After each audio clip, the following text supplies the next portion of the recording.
ನನ್ನ ಕಾಲ ನಿಮ್ ಕಾಲ ಎಲ್ಲ ಮುಗೀತು, ಈಗೆಲ್ಲ ಗೂಗಲ್ ಯುಗ. ಇಲ್ಲ, ನಂದು ಮುಗೀತು 4.5 ವರ್ಷ ಅಷ್ಟೇ.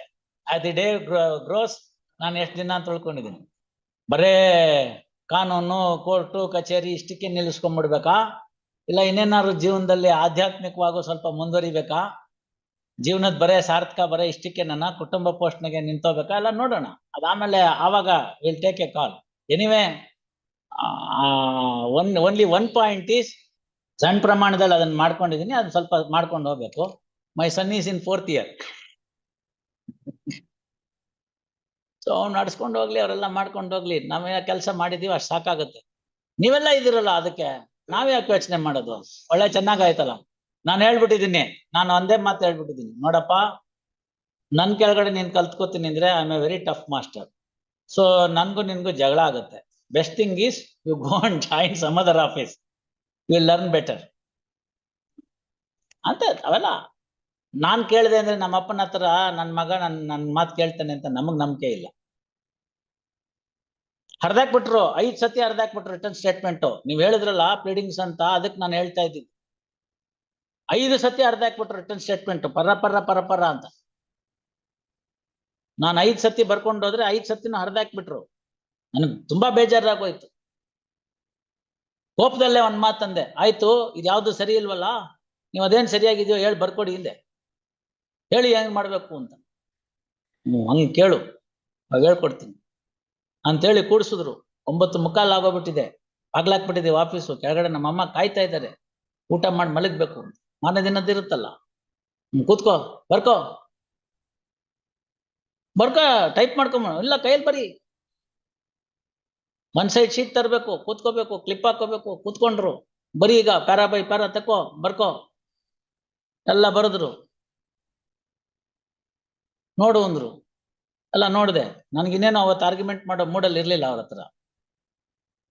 ಒಂದ್ 2-3 ದಿವಸ ಬಿಟ್ಟು ಕೇಳ್ದೆ, ಇದೆಲ್ಲ ಬರೀಬೇಕಾಗಿತ್ತಲ್ಲ ಅಂತ. ಅದೆಲ್ಲ ಬರೀಬೇಡ, ಅದಕ್ಕೆ ನಾನು ಹೇಳಿದ್ದಷ್ಟು ಅಂತ. ಆಮೇಲೆ ಅದನ್ನ ಕೂತ್ಕೊಂಡು ಮಾರನೇ ದಿನ ನಾನೇ ಟೈಪ್ ಮಾಡಿ, ಎಲ್ಲ ಇನ್ನು ಟೈಪ್ ರೈಟರ್ ಕಾಲ, ನಾನೇ ಟೈಪ್ ಮಾಡಿ ರಿಟರ್ನ್ ಸ್ಟೇಟ್ಮೆಂಟ್ ಫೈಲ್ ಮಾಡಿದ್ವಿ. I still remember that case. Return statement file ಮಾಡಕ್ ಮುಂಚೆ ಒಂದು ಆರ್ಡರ್ 6 Rule 4 ಅಪ್ಲಿಕೇಶನ್ ಹಾಕು, ಕಾಲಿಂಗ್ ಫಾರ್ ಬೆಟರ್ ಪರ್ಟಿಕ್ಯುಲರ್ಸ್ ಅಂತ. ಆಯ್ತು, ಅದ್ಯಾಕೆ ಅಂತಂದ್ರೆ ಎಲ್ಲಾ ಪರ್ಟಿಕ್ಯುಲರ್ಸ್ ಇಷ್ಟಿಷ್ಟು ದಪ್ಪ ನೀವು ಹಾಕ್ಬಿಟ್ರೆ ಇನ್ನೇನ್ ಮಾಡ್ತಾರ. ಬೆಟರ್ ಪರ್ಟಿಕ್ಯುಲರ್ಸ್ ಕೇಳಿದ್ವಿ ನಾವು. Rural civil judge senior division court ಅಲ್ಲಿ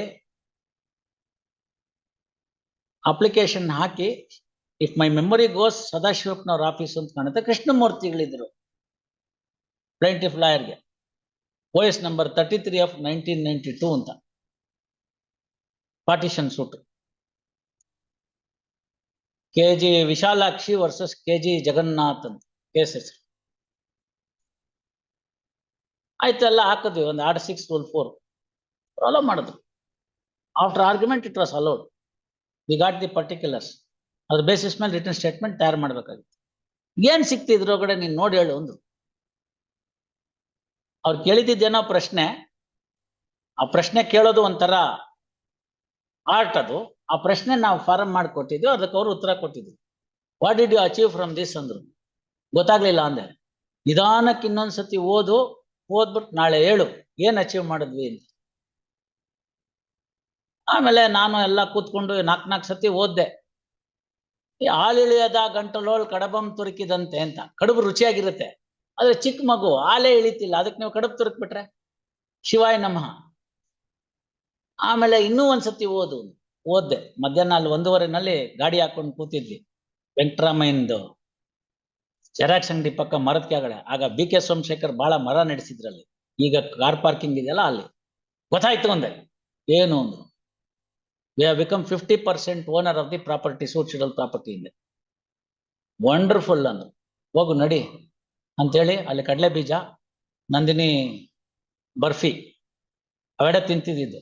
ಅದಕ್ಕೆ ಹೋಗಿ ಅದು ತಗೊಂಬಂದು ತಿನ್ಬಿಟ್ಟು ನಡಿ ಈಗ ಅಂತ. ನೋಡಿದೆ ಒಂದು ಕ್ವಶನ್ ಹೆಂಗ್ ಮಾಡ್ತು ಅಂತ. 50% of the suit property first defendant owner ಅಂತ ಅವನೇ ಒಪ್ಕೊಂಡ್ಬಿಟ್ಟ ಆರ್ಡರ್ 6 Rule 4 ಅಲ್ಲಿ ಪ್ರಶ್ನೆ ಕೇಳಿದ್ದಕ್ಕೆ. ಸೊ ಇನ್ನೇನ್ ನೀವು ಮಾಡ್ಬೇಕಾಗಿರೋದು, ಇನ್ 50% ಹೆಂಗ್ ಡೈಜೆಸ್ಟ್ ಮಾಡ್ಕೋಬೇಕು ಅಂತ.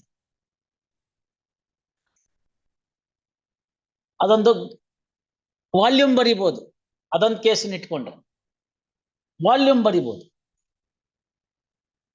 ಒಂದು ಪಾರ್ಟಿಷನ್ ಸೂಟ್ ನಡೆಸೋದು ಹೆಂಗೆ ಅಂತ, ಅದರ ಎಫೆಕ್ಟ್ ಇದು. I am not boosting my self, that is how I have been trained.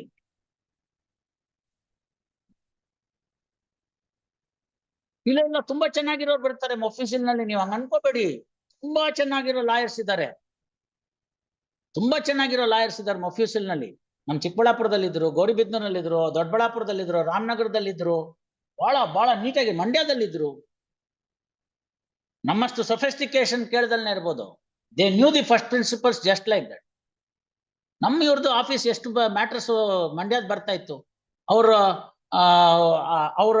ಒಬ್ಬರು ಸೈಡ್ ಅಪಿಯರ್ ಆದ್ರೆ ನಾವು ಇನ್ನೊಬ್ಬರು ಸೈಡ್ ಅಪಿಯರ್ ಆಗ್ತೇವೆ. ಬೇಕಾದಷ್ಟು ಮಂಡ್ಯ ಮ್ಯಾಟರ್ಸ್, ಬೇಕಾದಷ್ಟು. ಕುಂದೂರು ಲಕ್ಷ್ಮೀನಾರಾಯಣ ಶ್ರೀಮಂತರ ಕ್ಲೈಂಟ್ ಎಲ್ಲ ನಿಮಗ್ ಕೊಡೋರು, ಬಡವರ ಕ್ಲೈಂಟ್ ನಂಗೆ ಕೊಡೋರು. ರಿಯಾಲಿಟಿ ಅದು. ಅವ್ರದ್ದು ಒಂದ್ ಕೇಸ್ನೊಳಗಡೆ ಲಾಯರ್ ಹತ್ರ, ಜಡ್ಜ್ ಹತ್ರ ಜಗಳ ಮಾಡ್ಕೊಂಡ್ಬಿಟ್ಟಿದ್ರು. 17/82 ಅಂತ ಕಮಲಮ್ಮ ಅಂತಂದು 18 ಎಕರೆ ತೆಂಗಿನ ತೋಟದ್ದು ರಾಮನಗರದಲ್ಲಿ ನಡೀತಿತ್ತು ಸೂಟು. ಅವರು ಜಡ್ಜ್ ಇದ್ದವರು ಅಂತದೇನು ಜಗಳ ಮಾಡ್ಕೊಳ್ಳೋಂತ ಜಡ್ಜ್ ಅಲ್ಲ.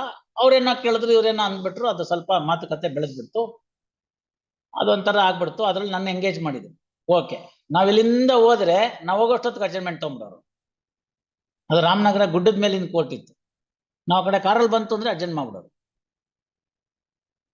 ಅದಕ್ಕೇನ್ ಮಾಡ್ಬಿಟ್ಟಿದ್ವಿ, ಈ ಸರಿ ಬಹಳ ಉಪಯೋಗಿಸ್ಬಿಟ್ಟು ಹಿಂಭಾಗದಿಂದ ಇನ್ನೊಂದು ರಸ್ತೆ ಇದೆ, ಭಾರತೀಯ ವಿದ್ಯಾ ಸಂಸ್ಕೃತಿ ಅಂತ ಶಾಲೆ ಅಂತ, ಆ ಕಡೆಯಿಂದನೂ ಕೋರ್ಟ್ಗೆ ಹೋಗೋದಿತ್ತು. ಈಗ ಅದು ಮೇನ್ ರೋಡ್ಗೆ ಬಂದ್ಬಿಟ್ಟಿದೆ. ಅಲ್ಲಿ ಕಾರ್ ನಿಲ್ಲಿಸ್ಬಿಟ್ಟು ಅಲ್ಲಿಂದ ಹೊಟ್ಟೋಗ್ಬಿಟ್ಟಿದ್ವಿ. ಇವ್ರು ಅಡ್ಜಸ್ಟ್ಮೆಂಟ್ ಕೇಳಕ್ಕೆ ಅಂತ ಈ ಕಡೆ ಕಾರ್ ನೋಡ್ತಾನೆ ಇದ್ದಾರೆ. ಕೇಸ್ ಕರೆದ್ರು, I ready, I am here ಅಂತ ಅಂದ್ಬಿಟ್ಟು ಇದರಲ್ಲ ನಡೆಸ್ಬಿಡಿ ಅಂತಂದು ಹಿಡ್ಕೊಂಡ್ಬಿಟ್ರು. It was on a will. ಮೊನ್ನೆ ನಾನೊಂದು ಕೃಷ್ಣರಾವ್ ಅಂತ ಹೋದ ರೋಸ್ಟ್ರಲ್ಲಿ ಬರ್ತೀನಿ. ಅಫ್ಕೋರ್ಸ್ ಅದ್ರಲ್ಲಿ ಇರೋದು ಕೆಲವು ಭಾಗ ಎಲ್ಲ ಆ ಕಮಲಮ್ಮನ್ ಕೇಸ್ ನಲ್ಲಿ ನಡೆಸಿದ್ದು questions. Ramanagara civil judge senior division court ಅಲ್ಲಿ ಮಂಥಾ ರಾಮಮೂರ್ತಿ ಅಂತ there is a author, law of wills by Mantha Ramamurthy ಅಂತ, ಇಸ್ ಆನ್ ದ ರೈಟ್. ಒಳ್ಳೆ ಪುಸ್ತಕ, to keep it. Commentary by Mantha Ramamurthy ಅಂತ, ಲಾ ಆಫ್ ವಿಲ್ಸ್ ಅಂತ, ಚಾಕ್ಲೇಟ್ ಕಲರ್ ಬೈಂಡಿಂಗ್ ಪುಸ್ತಕ ನನ್ನ ಹತ್ರ ಇಟ್ಕೊಂಡಿದ್ದೀನಿ. ಅದನ್ನ ತರಿಸ್ಕೊಂಡೆ ನಾನು ಕರೆಕ್ಷನ್ಗೋಸ್ಕರ. ನಾನು ಹೋಗುವಾಗ ನಾನು ಧಾರವಾಡಕ್ಕೆ ತಗೊಂಡೋದೆ. I carried that book. ಎಲ್ಲೆಲ್ಲಿ ಡೌಟ್ ಬಂತು ಅದೆಲ್ಲ ಹಾಕೊಂಡಿದ್ದೀನಿ. ಅದನ್ನ ಅಲ್ಲಿ ರೋಲ್ ಆಫ್ ಅಟೆಸ್ಟಿಂಗ್ ವಿಟ್ನೆಸ್ ನ ಇರ್ಲಿಲ್ಲ, ಆ ಭಾಗವನ್ನು ಬರೆದಿದ್ದೀನಿ. Is not a mere signer of the document. It is the who puts the intention of the executor into the reality. That is the Krishna Rao judgment na gist. Attesting witness na ಪ್ರಾಮುಖ್ಯತೆ ಯಾಕೆ, ಬೇರೆ document ಗೆ ಇಲ್ಲದೆ ಇರುವಾಗ ಈ document ಗೆ ಕಾನೂನೇ ಯಾಕೆ attesting witnesses ನ ನೀವು ಮಾಡಲೇಬೇಕು ಅಂತ ಎಕ್ಸ್ಪೆಕ್ಟ್ ಮಾಡುತ್ತೆ, ಅದರ ಉದ್ದೇಶವೇನು ಅನ್ನೋದನ್ನ ಒಂದು 5-6 ಪ್ಯಾರಾಗ್ರಾಫ್ ಅಲ್ಲಿ